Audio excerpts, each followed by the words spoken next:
जय हिंद दोस्तों, स्वागत है आप सभी का बीए सेमेस्टर वाला में। दोस्तों, जैसा कि मैंने आप सभी से वादा किया है, आपका बीए चाहे फर्स्ट सेमेस्टर हो, सेकंड सेमेस्टर हो, थर्ड सेमेस्टर हो, फोर्थ सेमेस्टर हो, फिफ्थ हो या फिर सिक्स सेमेस्टर हो, मैं आपके सारे सब्जेक्ट की और सारे सेमेस्टर की तैयारी काफ़ी अच्छे से लिखित और ऑब्जेक्टिव दोनों तरीके से मैं आपका पूरा सिलेबस कंप्लीट कराऊंगा। और लगभग मैंने पॉलिटिकल साइंस का आपका जो सिलेबस है वो मैंने कवर कर लिया है। ठीक है, तो जब तक आपके एग्ज़ाम होंगे नवंबर दिसंबर, तो नवंबर तो चल ही रहा है आपका, जल्द ही आपके एग्ज़ाम के डेट भी रिलीज आउट हो जाएंगे।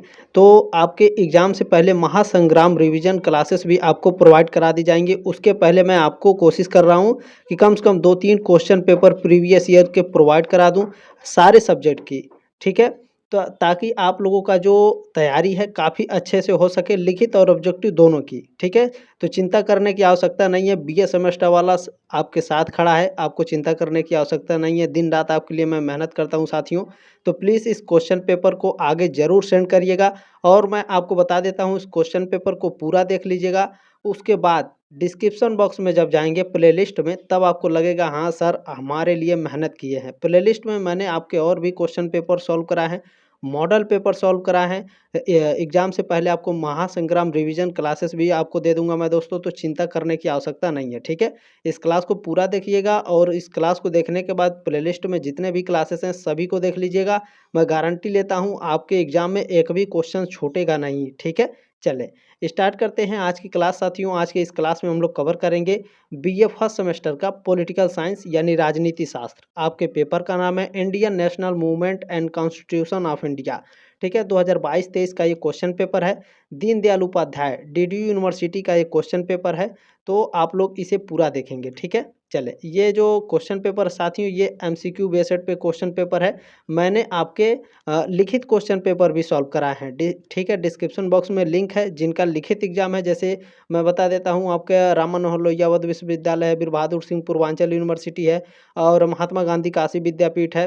ठीक है, छत्रपति साहू जी महाराज यूनिवर्सिटी है। साथियों, मैं जितने भी यूनिवर्सिटी का नाम तो नहीं ले पा रहा हूँ, जितने भी उत्तर प्रदेश में यूनिवर्सिटी हैं, भारत में जितने भी यूनिवर्सिटी हैं साथियों, सभी के लिए इम्पोर्टेंट है। आप सभी बच्चे से रिक्वेस्ट है, प्लीज़ सभी लोग क्या करेंगे, उस क्वेश्चन पेपर को देख लेंगे जिनका भी लिखित एग्जाम है, जिनका ऑब्जेक्टिव है। जैसे दीनदयाल उपाध्याय गोरखपुर में आपका ऑब्जेक्टिव होने वाला है। और मैं बता दूं, राजा महेंद्र प्रताप सिंह स्टेट यूनिवर्सिटी में आपका ऑब्जेक्टिव एग्जाम होने वाला है। और मासूम बारी यूनिवर्सिटी में, डॉक्टर भीमराव अम्बेडकर यूनिवर्सिटी में लगभग 40% कॉलेज में ही आपके ऑब्जेक्टिव एग्जाम होंगे।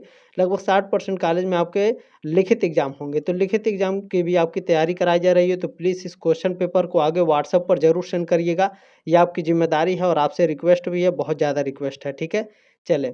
और साथ ही साथ दोस्तों, एक लाइक ज़रूर कर दीजिएगा। अगर आप लाइक करते हैं तो यूट्यूब इस क्लास को आगे बाकी बच्चों के पास ऑटोमेटिक रिकमेंड करता है, अगर लाइक ज़्यादा रहता है तो, अगर क्लास पर। ठीक है, तो क्लास को ज़्यादा से ज़्यादा लाइक भी करें ताकि यूट्यूब ऑटोमेटिक इस क्लास को आगे ज़रूर सेंड करे। ठीक है, चले। इसमें पहला प्रश्न आपका पूछा गया है, कौन ब्रिटिश इंडियन एसोसिएशन से संबंध थे। तो इसमें साथियों, जो आपके महादेव गोविंद रानाडे हैं और फिरोज शाह मेहता हैं, ये दोनों लोग ब्रिटिश इंडियन एसोसिएशन से संबंधित थे। ठीक है, सी ऑप्शन आपका करेक्ट है। अगला प्रश्न देखते हैं। दूसरा प्रश्न आपका क्या पूछा गया है, स्वदेशी आंदोलन सर्वप्रथम कब आरंभ हुआ। स्वदेशी आंदोलन पूछ रहा है, तो ध्यान रखेंगे सन 1905 में बंग भंग आंदोलन के समय स्वदेशी आंदोलन प्रारंभ हुआ था। ये ऑप्शन आपका राइट है। अच्छा, यहाँ पर एक प्रश्न और पूछता है, केवल इस तरह से पूछेगा जैसे स्वदेशी आंदोलन कब आरंभ हुआ, केवल सन देकर के पूछता है, 1905, 1906, 1907, 1908। तो 1905 याद रखिएगा, स्वदेशी आंदोलन आरंभ हुआ था। ठीक है, बंग भंग आंदोलन के समय में। चलिए, तीसरा प्रश्न है आपका, स्वराज मेरा जन्मसिद्ध अधिकार है और मैं इसे लेकर रहूंगा, यह कथन है, यह कथन किसका है। तो यह कथन है आपका बाल गंगाधर तिलक का। बी ऑप्शन आपका राइट है, प्रश्न नंबर 3 का। अगला प्रश्न देखते हैं साथियों। चौथा नंबर प्रश्न आपका पूछा गया है, भारतीय राष्ट्रवाद की प्रथम अभिव्यक्ति है। भारतीय राष्ट्रवाद की प्रथम अभिव्यक्ति 1857 का प्रथम स्वतंत्रता संग्राम है। ए ऑप्शन आपका राइट है, प्रश्न नंबर चौथे का। चलिए, अगला प्रश्न है साथियों। अच्छा, सब्सक्राइब भी कर लीजिएगा ताकि आप 3 साल हमारे साथ जरूर जुड़े रहें। आप अभी फर्स्ट सेमेस्टर में हैं, सेकंड में जाएंगे, थर्ड में जाएंगे, फोर्थ में जाएंगे, फिफ्थ में जाएंगे या फिर सिक्स में जाएंगे, आपके सारे सेमेस्टर की तैयारी इसी तरह से पूरी विधिवत तरीके से कराई जाएगी। ठीक है, तो चिंता मत करिए, बहुत ही शानदार तरीके से पढ़ाया जाएगा। पांचवा प्रश्न है, ब्रिटिश भारत की राजधानी कोलकाता के स्थान पर दिल्ली कब बनाई गई? तो इसे बनाया गया था साथियों, अच्छा डेट याद रखिएगा, 12 दिसंबर, ठीक है, 12 दिसंबर 1911 को जो कोलकाता राजधानी थी इसको हटा करके दिल्ली बना दी गई थी, ठीक है, ध्यान रखेंगे। चलिए प्रश्न नंबर 6 आपका क्या पूछा गया है, निम्नलिखित में से कौन सा घटनाक्रम सही है? बहुत ही इंपॉर्टेंट है, कौन सा घटनाक्रम सही है यहाँ हम आपको समझाने का प्रयास करेंगे, आप सभी लोग बहुत ही ध्यान से देखेंगे। देखिए आपका दिया है असहयोग आंदोलन पहले ये हुआ था, भारत छोड़ो आंदोलन पहले ये हुआ था, या फिर सविनय आंदोलन पहले हुआ था, या फिर स्वदेशी तथा बहिष्कार आंदोलन पहले हुआ था। इन सभी को घटनाक्रम सही है, यानी सही से इसे बताना है कि कौन सा घटनाक्रम सबसे पहले हुआ था। तो देखिए दोस्तों, सबसे पहले जो घटना हुआ था वो स्वदेशी तथा बहिष्कार आंदोलन हुआ था 1905 में। अच्छा मैं यहाँ डेट लिख दे रहा हूँ सन, और आप लोग इसे ध्यान में रखिएगा और इसका स्क्रीनशॉट ले लीजिएगा, ठीक है। 1905 में स्वदेशी तथा बहिष्कार आंदोलन हुआ था, ठीक है, ये चौथा नंबर है आपका। उसके बाद हुआ था असहयोग आंदोलन, ठीक है। उसके बाद कौन सा हुआ था, पहला, यानी असहयोग आंदोलन कब हुआ था, 1920 में, ठीक है, 1920 में असहयोग आंदोलन हुआ। उसके बाद क्या हुआ था, उसके बाद हुआ था आपका सविनय अवज्ञा आंदोलन, ठीक है, तीसरा वाला ऑप्शन। सविनय अवज्ञा आंदोलन कब हुआ था, 1930 में, ठीक है। और उसके बाद कौन बचा है, भारत छोड़ो आंदोलन। भारत छोड़ो आंदोलन दूसरे नंबर पे है। तो भारत छोड़ो आंदोलन अब सभी लोग जानते हैं साथियों, 1942 में भारत छोड़ो आंदोलन हुआ था। तो 1905, उसके बाद 20, 30, उसके बाद 42, ठीक है। चले ध्यान रखेंगे 4, 1, 3 और 2 यही हमारा सही करेक्ट आंसर है, ठीक है। ध्यान रखेंगे 4, 1, 3, 2, ठीक है। चलिए देखेंगे कौन सा हमारा सही है, 4, 1, 3, 2 हमारा ऑप्शन नंबर बी में दिया है, ठीक है। 4, 1, 3, 2, ठीक है, ध्यान रखेंगे बी ऑप्शन आपका राइट है। आप लोग स्क्रीनशॉट जरूर ले लीजिएगा, ठीक है। अच्छा मैं आपको एक चीज़ रिकमेंड करूंगा कि आप लोग टेलीग्राम ग्रुप जरूर ज्वाइन कर लीजिएगा, क्योंकि टेलीग्राम ग्रुप में आपके कॉलेज से संबंधित जितने भी इन्फॉर्मेशन रहते हैं वो टेलीग्राम ग्रुप में ही सेंड किए जाते हैं, क्योंकि बार बार वीडियो बनाना पॉसिबल नहीं हो पाता है यूट्यूब पर। और जितने भी मैं क्लासेस कराता हूँ सारे क्लासेस के पीडीएफ और नोट्स बिल्कुल फ्री में उपलब्ध है आपको टेलीग्राम ग्रुप में, आपको एक भी पैसा नहीं देना है। तो फ्री का है भैया, तो आराम से एकदम लाभ उठाइए, आपका रिवीजन भी होता रहेगा और फ्री में आपको नोट्स भी मिलेंगे। तो टेलीग्राम ग्रुप का लिंक दिया गया है, ज्वाइन कर लीजिएगा, ठीक है। चले सातवां प्रश्न है, भारतीय राष्ट्रीय कांग्रेस का प्रसिद्ध लाहौर अधिवेशन कब हुआ? अच्छा ऐसे डायरेक्ट याद रखिएगा, लाहौर अधिवेशन कब हुआ था? तो लाहौर अधिवेशन हुआ था साथियों 1929 में, बी ऑप्शन आपका राइट है। जब आप आगे पढ़ेंगे लगभग फोर्थ, फिफ्थ और सिक्स सेमेस्टर में जब आप जाएंगे प्रश्न का लेवल ऊपर हो जाता है, तो डेट भी साथ में देता है, तो ध्यान रखिएगा 19 दिसंबर। ऐसा नहीं है कि केवल अभी पूछ रहा है, ये प्रश्न आपके फिफ्थ सेमेस्टर में भी पूछता है, मैं पढ़ा रहा हूँ बच्चों को तो मुझे पता है, ठीक है। भारतीय राष्ट्रीय कांग्रेस का प्रसिद्ध जो लाहौर अधिवेशन हुआ था 19 दिसंबर 1929 को हुआ था, ठीक है, बी ऑप्शन आपका राइट है। आठवां प्रश्न आपका पूछा गया है, सीमांत गांधी किसे कहा जाता है? सीमांत गांधी, खान अब्दुल गफ्फर खान को सीमांत गांधी के नाम से जाना जाता है, डी ऑप्शन आपका करेक्ट है। चलिए प्रश्न नंबर 9 देखते हैं आपका क्या पूछा गया है, संविधान सभा की प्रारूप समिति का अध्यक्ष कौन था? देखिए संविधान सभा का प्रारूप समिति का अध्यक्ष कौन था? तो इसके अध्यक्ष थे doctor Bhimrao Ambedkar, b option आपका राइट है। चलिए अगला प्रश्न देखते हैं, 10वां प्रश्न आपका पूछा गया है, संविधान की प्रस्तावना में किस संशोधन द्वारा समाजवादी, धर्मनिरपेक्ष तथा अखंडता शब्द जोड़े गए? बहुत ही इंपॉर्टेंट प्रश्न है ये। तो 42वां जब संविधान संशोधन हुआ था साथियों, उसके द्वारा समाजवादी, धर्मनिरपेक्ष और अखंडता शब्द जोड़े गए थे 42वें संविधान संशोधन के द्वारा, ठीक है, ये ऑप्शन आपका राइट है। प्रश्न नंबर 11 आपका पूछा गया, भारत का संविधान है, तो जो भारत का संविधान है ये पूर्ण रूप से संघात्मक है, क्या है, फुली फेडरल है, ठीक है, ध्यान रखेंगे ये ऑप्शन आपका राइट है। प्रश्न नंबर 12 आपका पूछा गया है, संविधान में दिए गए अधिकारों को मूल अधिकार कहते हैं क्योंकि? संविधान में दिए गए अधिकारों को मूल अधिकार इसलिए कहा जाता है क्योंकि उन्हें न्यायालय द्वारा लागू और रक्षा किया जा सकता है, ठीक है, ये ऑप्शन आपका राइट है। प्रश्न नंबर 13 आपका क्या पूछा गया है, नागरिकता प्राप्त करने के लिए शर्तें निर्धारित करने वाला सक्षम निकाय कौन कौन सा है? नागरिकता प्राप्त करने के लिए, ठीक है, नागरिकता प्राप्त करने के लिए शर्तें निर्धारित करने वाला सक्षम निकाय, तो ये कौन है? हमारा पार्लियामेंट है, हमारा संसद है, ठीक है। सी ऑप्शन आपका राइट है। चलिए प्रश्न नंबर 14 आपका क्या पूछा गया? राज्य के नीति निर्देशक तत्व हैं। राज्य के नीति निर्देशक तत्व राज्य के लिए रचनात्मक आज्ञाएं हैं। सी ऑप्शन आपका राइट है। प्रश्न नंबर 15 आपका क्या पूछा गया? बहुत ही ध्यान से देखेंगे। भारत की सेनाओं का सर्वोच्च सेनापति होता है, आपको सभी को पता होगा और पता होना चाहिए। जो हमारे देश के राष्ट्रपति होते हैं, ये भारत की तीनों सेनाओं के सर्वोच्च कमांडर होते हैं, सर्वोच्च सेनापति होते हैं, ठीक है, ध्यान रखेंगे। डी ऑप्शन आपका राइट है। प्रश्न नंबर 16 आपका, राष्ट्रपति पर महाभियोग लगाने का अधिकार है। राष्ट्रपति महाभियोग मतलब आप समझ रहे हैं, महाभियोग लगाकर राष्ट्रपति को उनके पद से हटाया जा सकता है, ठीक है। तो अच्छा, जो महाभियोग है इसे इंग्लिश में इम्पैच बोलते हैं, ठीक है। तो राष्ट्रपति पर महाभियोग लगाने का जो अधिकार होता है वो संसद के दोनों सदनों को होता है, यानी लोकसभा और राज्यसभा दोनों को यह अधिकार होता है, ठीक है। सी ऑप्शन आपका राइट है प्रश्न नंबर 16 का। चलिए प्रश्न नंबर 17 आपका क्या पूछा गया है? केंद्रीय मंत्रिपरिषद अपने कार्यों के लिए निम्न में से किसके प्रति उत्तरदायी है? केंद्रीय मंत्रिपरिषद, समझ रहे हैं, केंद्रीय मंत्रिपरिषद अपने कार्यों के प्रति लोकसभा के प्रति उत्तरदायी होता है, ठीक है। बी ऑप्शन आपका राइट है प्रश्न नंबर 17 का, बी ऑप्शन आपका करेक्ट है। जैसे प्रधानमंत्री नरेंद्र मोदी है, अभी आपका लोकसभा का चुनाव हुआ था, ठीक है, तो प्रधानमंत्री नरेंद्र मोदी कौन है? वो केंद्र में है, केंद्र में शासन करते हैं। तो जो केंद्र में शासन करते हैं वो किसके प्रति उत्तरदायी हैं? वो लोकसभा के प्रति उत्तरदायी हैं, ठीक है। इस तरह से आप थोड़ा सा दिमाग लगा के आप अच्छे से याद रखेंगे तो आपको जीवन भर याद रहेगा, ठीक है।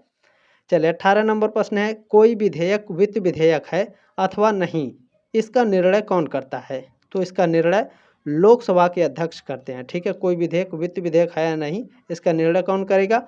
लोकसभा के अध्यक्ष करते हैं, स्पीकर ऑफ द लोकसभा, ठीक है। सी ऑप्शन आपका करेक्ट है। प्रश्न नंबर 19 आप लोगों को क्या पूछा गया है? बहुत ही ध्यान से देखेंगे। देखें, राष्ट्रपति लोकसभा में आंग्ल भारतीय समुदाय के कितने सदस्य मनोनीत कर सकता है? तो 2 सदस्यों को मनोनीत कर सकता है। बी ऑप्शन आपका करेक्ट है। चलिए अगला प्रश्न देखते हैं। 20 नंबर प्रश्न पूछा गया है, संसद का अर्थ है। संसद का अर्थ क्या होता है? संसद का अर्थ होता है लोकसभा, राज्यसभा तथा राष्ट्रपति, ठीक है। डी ऑप्शन आपका राइट है।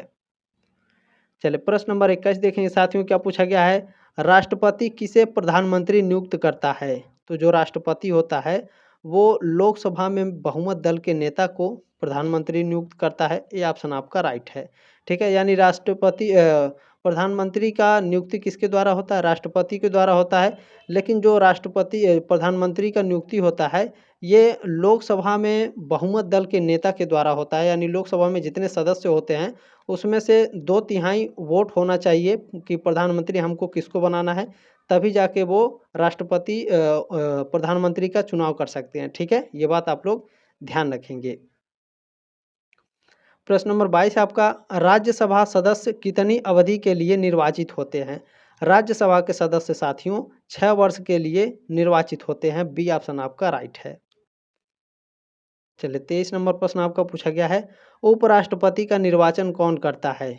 उपराष्ट्रपति का निर्वाचन लोकसभा व राज्यसभा के सदस्य करते हैं। सी ऑप्शन आपका राइट है, ठीक है। उपराष्ट्रपति का निर्वाचन कौन करेगा? लोकसभा और राज्यसभा, ठीक है।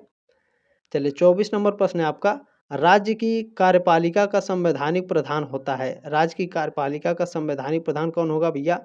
बताइए। बिल्कुल गवर्नर होता है, राज्यपाल होता है, ठीक है। गवर्नर, राज्यपाल। राज्य की कार्यपालिका राज्यपाल का वैधानिक प्रधान होता है। ये ऑप्शन आपका राइट है। प्रश्न नंबर 25 है साथियों, राज्य मंत्रिपरिषद सामूहिक रूप से उत्तरदायी होती है। राज्य मंत्रिपरिषद, आप जिस राज्य में रह रहे हैं, प्रेजेंट टाइम पे उत्तर प्रदेश में है, तो यहाँ का मंत्रिपरिषद जो है सामूहिक रूप से किसके प्रति उत्तरदायी होगा? ये विधानसभा के प्रति उत्तरदायी होगा, ठीक है। बी ऑप्शन आपका राइट है। चले अगला प्रश्न है आपका, प्रश्न नंबर 26 क्या है? सर्वोच्च न्यायालय के न्यायाधीश की सेवा निवृत्ति आयु है, यानी सर्वोच्च न्यायालय के जो न्यायाधीश होते हैं इनको अपने पद से कब छुटकारा मिलता है, यानी कितने साल के ये हो जाएंगे तब इनको पद से हटाया जा सकता है या फिर इनको अपने पद से हटना पड़ेगा। तो जब ये साथियों 65 साल के हो जाते हैं, सर्वोच्च न्यायालय के न्यायाधीश यानी सुप्रीम कोर्ट के जो न्यायाधीश होते हैं, सुप्रीम कोर्ट के जो जज होते हैं, जब ये 65 साल के हो जाते हैं तब ये रिटायर हो जाते हैं। ठीक है, ऐसे समझिए साधारण भाषा में। सी ऑप्शन आपका राइट है। अगर ऐसे समझेंगे तो आपको जीवन भर याद रहेगा। ठीक है, सुप्रीम कोर्ट के जज कितने साल के बाद रिटायर हो जाते हैं? 65 साल के बाद। ठीक है, चलें। प्रश्न नंबर 27 आपको क्या है? संविधान की रक्षा की जिम्मेदारी किसकी है? संविधान की रक्षा की जो जिम्मेदारी है सुप्रीम कोर्ट की है, सर्वोच्च न्यायालय की है। डी ऑप्शन आपका राइट है। मतलब देश के जो नेता हैं इस सूर्य बेच देंगे देश को ही। ठीक है, अगर सर्वोच्च न्यायालय ना रहे, सुप्रीम कोर्ट ना रहे तो चले। प्रश्न नंबर 28 क्या है? वर्तमान में देश के कितने उच्च न्यायालय कार्यरत हैं? यानी हमारे देश में वर्तमान में कितने हाई कोर्ट हैं? ठीक है, हाई कोर्ट कितने हैं हमारे देश में प्रेजेंट टाइम में? 25 हैं। ठीक है, 25 प्रेजेंट टाइम में कार्य कर रहे हैं। 28 का सी ऑप्शन आपका करेक्ट है। 29 नंबर प्रश्न क्या है? संविधान के किस अनुच्छेद में जिला न्यायालयों का प्रावधान किया गया है? जिला न्यायालयों का प्रावधान किस में किया गया है? अनुच्छेद 214 में किया गया है। ये ऑप्शन आपका राइट है। ठीक है, संविधान के अनुच्छेद 214 में जिला न्यायालयों का जिला न्यायालयों का प्रावधान है। ठीक है, चले। प्रश्न नंबर 30 आपका क्या पूछा गया है? उच्चतम न्यायालय का न्यायाधीश पदच्युत किया जा सकता है, यानी जो सुप्रीम कोर्ट का जज है उसको कैसे हटाया जा सकता है उसके पद से? तो उसको हटाया जा सकता है संसद के प्रस्ताव पर राष्ट्रपति द्वारा। ठीक है, संसद में अगर प्रस्ताव पारित होता है तो राष्ट्रपति क्या करेगा? सुप्रीम कोर्ट के जज को हटा देगा। ठीक है, ध्यान रखेंगे। डी ऑप्शन आपका राइट है, यानी संसद में भी क्या है? संसद में कम से कम 2/3 आपका बहुमत होना चाहिए। तो संसद भी अपने आप में पावरफुल होता है, ये बात ध्यान रखेंगे। ठीक है, चलें। अब 31 नंबर प्रश्न देखेंगे क्या है? देखिए, राज्यपाल राज्य विधान परिषद में कितने सदस्यों को मनोनीत कर सकता है? जो राज्यपाल होता है राज्य विधान परिषद में कुल 1/6 सदस्यों को मनोनीत कर सकता है। डी ऑप्शन आपका राइट है। प्रश्न नंबर 32 पूछा गया है, उच्च न्यायालय के न्यायाधीशों की नियुक्ति किसकी सलाह पर की जाती है? तो जो उच्च न्यायालय यानी जो हाई कोर्ट है, ठीक है, हाई कोर्ट के न्यायाधीशों की नियुक्ति किसके सलाह पर की जाती है? तो भारत के मुख्य न्यायाधीश की सलाह पर, ठीक है, हाई कोर्ट के जज की नियुक्ति होती है। ये ऑप्शन आपका राइट है। चलिए, प्रश्न नंबर 33 आपका पूछा गया है, उत्तर प्रदेश में प्रथम विशेष महिला अदालत का गठन किया गया। ये आपके सिलेबस से बाहर से आया था शायद ये प्रश्न। ठीक है, कोई बात नहीं है। देखिए, इसका एग्जैक्ट आंसर तो मिला नहीं है, हालांकि जहां तक उम्मीद है 100% गारंटी है कि सी ऑप्शन आपका राइट होना चाहिए। ठीक है, उत्तर प्रदेश में प्रथम विशेष महिला अदालत का गठन 10 फरवरी 1996 में इलाहाबाद में हुआ था। ठीक है, सी ऑप्शन आपका करेक्ट होना चाहिए। बाकी आप लोग अगर इसका आंसर अगर पता है तो बता सकते हैं, नहीं तो 100% जहाँ तक मुझे उम्मीद है सी ऑप्शन आपका करेक्ट है। प्रश्न नंबर 34 है साथियों, केंद्र और राज्य की व्यवस्थापिका दोनों किस पर विधि बना सकती हैं? यानी केंद्र और राज्य की जो व्यवस्थापिका हैं, ठीक है, ये किस पर विधि बना सकती हैं या फिर किस पर कानून बना सकती हैं? तो विवाह समझौता और हानि पर कानून बना सकती हैं, आर्थिक और सामाजिक योजनाओं पर, आपराधिक कानून और क्रिया विधि पर। ठीक है, तो इन सभी पर डी ऑप्शन आपके राइट हैं। प्रश्न नंबर 35 आपके क्या पूछे गए हैं? केंद्र और राज्यों के बीच शक्तियों का बंटवारा संविधान की किस सूची में किया गया है? तो ध्यान रखेंगे, केंद्र और राज्य, ठीक है, केंद्र और राज्य के बीच जो शक्तियां हैं, इन शक्तियों का जो बंटवारा है ये संविधान के 7वीं अनुसूची में है। ठीक है, बी ऑप्शन आपका राइट है। चलिए, अगला प्रश्न देखते हैं। 36 नंबर प्रश्न है आपका, संविधान के किस अनुच्छेद द्वारा राज्यों का अनुदान देने की व्यवस्था की गई है? बताइए, संविधान के किस अनुच्छेद द्वारा राज्यों को अनुदान देने की व्यवस्था? तो ध्यान रखेंगे, अनुच्छेद 275 के द्वारा, ठीक है, अनुदान देने की व्यवस्था की गई है। ध्यान रखेंगे, ए ऑप्शन आपका राइट है। ठीक है, संविधान के अनुच्छेद 275 के द्वारा राज्यों को अनुदान देने की व्यवस्था की गई है। चले, प्रश्न नंबर 37 देखेंगे, हमारा क्या पूछा गया है? अनुच्छेद 371 के उपबंध कितने राज्यों पर लागू हो रहे हैं? तो ये कुल 12 राज्यों पर लागू हो रहे हैं। सी ऑप्शन आपका राइट है। ये लगभग मैंने मॉडल पेपर में भी आपके इसमें से प्रश्नों को रखा है, क्योंकि मॉडल पेपर में देखें 2016 से जितने भी क्वेश्चन और 2024 के बीच में जितने भी क्वेश्चंस कराए गए हैं वो सारे कवर करने की कोशिश किए गए हैं। ठीक है, चलें। प्रश्न नंबर 38 आपको पूछा गया है, भारत जीएसटी में कितने प्रकार के कर होते हैं? यानी भारत में जो जीएसटी लागू है इसमें कितने प्रकार के टैक्स होते हैं? तो इसमें 4 प्रकार के टैक्स होते हैं। डी ऑप्शन आपका राइट है। सर जी 4 प्रकार के टैक्स कौन-कौन से होते हैं? मैंने केवल जीएसटी सुना है। देखें, एक होता है एसजीएसटी, इसे आप लोग स्क्रीनशॉट ले लीजिएगा, और एक होता है सीजीएसटी। ठीक है, अब इसका फुल फॉर्म भी मैं बता दूँगा। और एक होता है आईजीएसटी। क्या होता है? आईजीएसटी। और एक होता है यूजीएसटी। ठीक है, इसको आप इंटरनेट पर डालेंगे तो भी आपको फुल फॉर्म मिलेगा। मैं बता भी दे रहा हूँ। देखें, एसजीएसटी का मतलब होता है state goods and service. Goods माने सामान होता है, ये बात आप लोग ध्यान रखेंगे। ट्रक पर भी लिखा होता है गुड्स कैरियर, यानी मालवाहक, मालवाहक गाड़ी। ठीक है, इस तरह से आप समझ सकते हैं। सीजीएसटी का फुल फॉर्म होता है सेंट्रल गुड्स एंड सर्विस। टीजीएसटी का मतलब क्या, सॉरी, आईजीएसटी का मतलब क्या होता है? Integrated goods and service. यूजीएसटी का मतलब क्या होता है? Union territory goods and service. ठीक है, जब इसको आप इसके स्क्रीनशॉट ले लीजिए।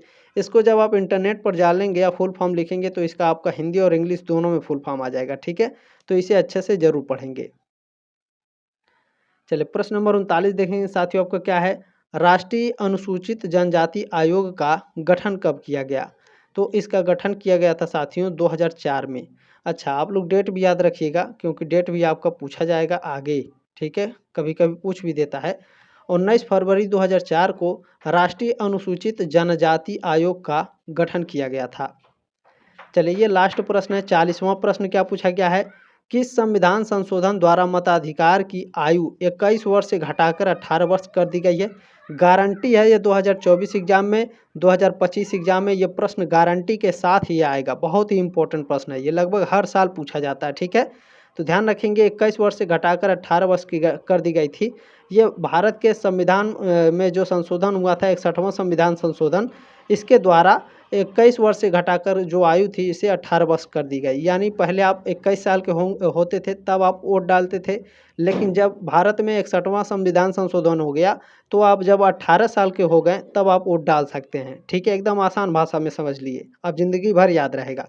61वां संविधान संशोधन हुआ, इसीलिए हम 18 साल के हो गए, हमको वोट डालना है। ठीक है, चलिए ऐसे याद रखिएगा साथियों। तो ये आपकी जिम्मेदारी है कि प्लीज़ इस क्वेश्चन पेपर को ज़रूर आगे सेंड करिएगा। ये बहुत ही हेल्पफुल नॉलेज है सभी के लिए।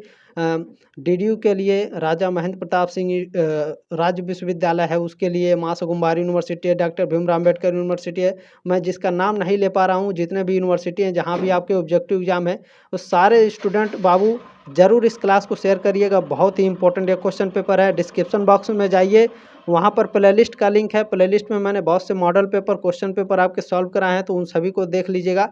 एग्जाम से पहले बहुत ही हेल्प होगा आपका। ठीक है, जल्दी मिलते हैं आपके नेक्स्ट क्लास में, तब तक के लिए जय हिंद, वंदे मातरम।